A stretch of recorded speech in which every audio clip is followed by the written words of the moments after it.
Shemai, today we're going to have a look at the beech tree, or Fagus sylvatica, or in Welsh, fawydden. It's a beautiful, graceful tree that will grow about 40 metres tall. It's deciduous, so will lose its leaves in the winter, and can grow regularly around about 150 years, sometimes up to 250 years. Beech are one of Britain's largest and most beautiful trees, with a large outspreading crown. When they grow isolated on their own in a field, they can have a short trunk with low branches and a wide, heavy crown. But in a wood like this, they'll grow spaced apart, but much taller with a much narrower crown, so they've all got space to grow. Beech trees are well known for their silver grey bark, which remains smooth. It's only when it gets to quite a large age will the lower parts become slightly more cracked and fissured. And actually, these cracks can start to get moss grown on them. And they say you can tell the age of a beech wood by how high the moss grows up the trunks, because the older it is, the higher it will grow. Beech leaves emerge from shoots that are around 2 centimetres long and usually quite cone-shaped and spiky, with like a zigzag pattern on them. They have a stalk on them, and the leaf, when they first open, are covered in silky little hairs. But then, as you can see with these, they turn a darker shade of green and lose those hairs. They're very light lime green when they're younger, and actually freshly opened beech leaves are good to eat. Beech flower around about April to May, and difficult to spot the flowers. They're not massively obvious, but those flowers will then turn into the beech nuts, and you can see last year's on the floor here. And there are 4, these are obviously haven't opened, and they're like a 4-husked nut, about 1 to 2 centimetres long, and inside there's a nut that's a 3-sided nut, and you can actually peel it and eat that. They normally come into nut around about September to October, and the nuts are a great food for wildlife, and they're also used as a nut substitute for things like hazelnuts, and they provide a great amount of proteins and minerals. This fact that the nuts are edible links to the name Fagus in Fagus sylvatica, which comes from the Greek word meaning to eat, which is linked to these edible nuts. Beech trees are well known for creating this dense shade underneath, which results in the woodland being relatively clear and clean of things growing.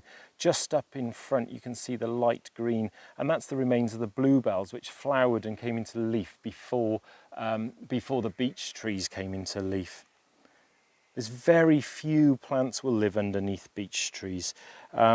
However, bird's nest orchids will quite often live underneath beech trees, as will death-cap fungi.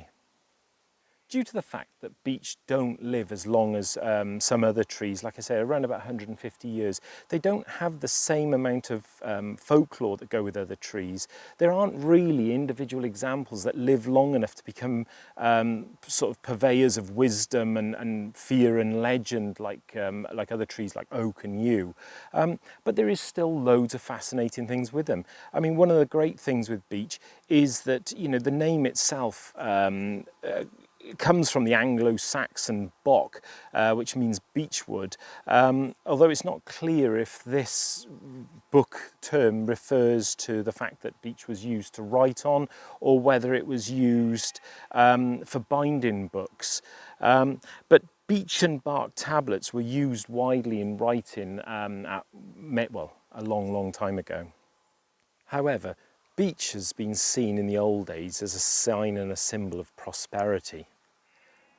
Beech goes by a couple of different names: the White Lady of the Wood, the Mother of the Forest, but it also goes by the name the Trysting Tree, because the smooth bark would often be scratched into and carved into with initials, and lovers would come and scratch their initials into the bark, or put hearts or arrows carved into the bark as a lasting symbol of their love.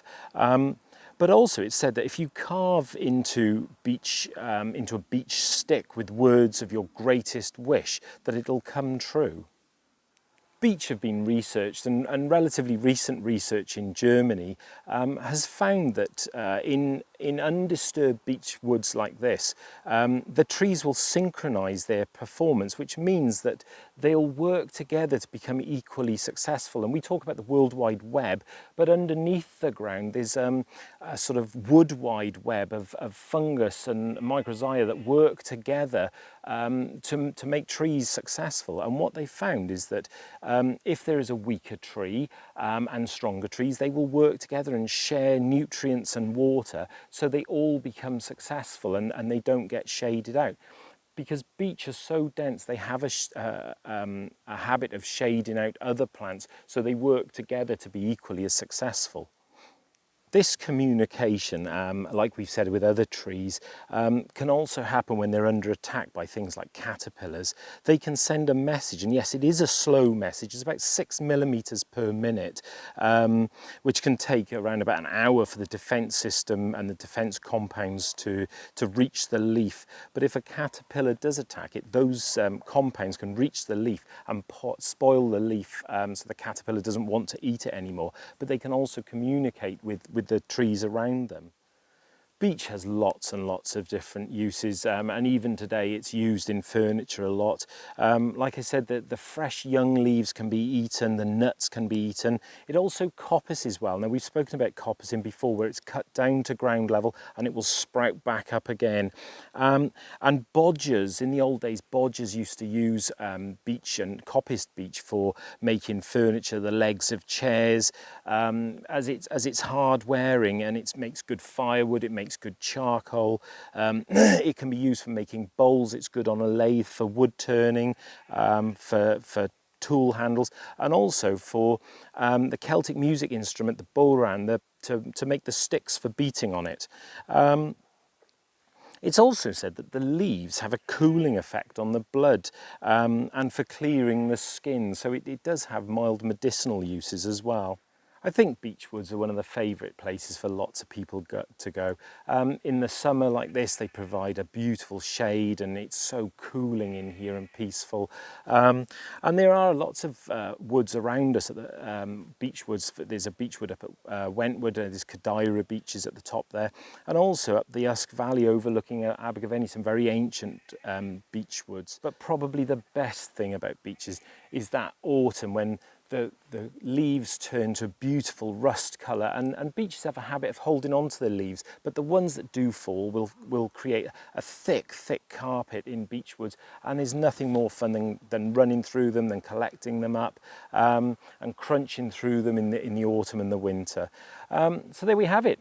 The beech, again, another fascinating tree, easy to find, easy to recognise, so go out and find them, and good luck.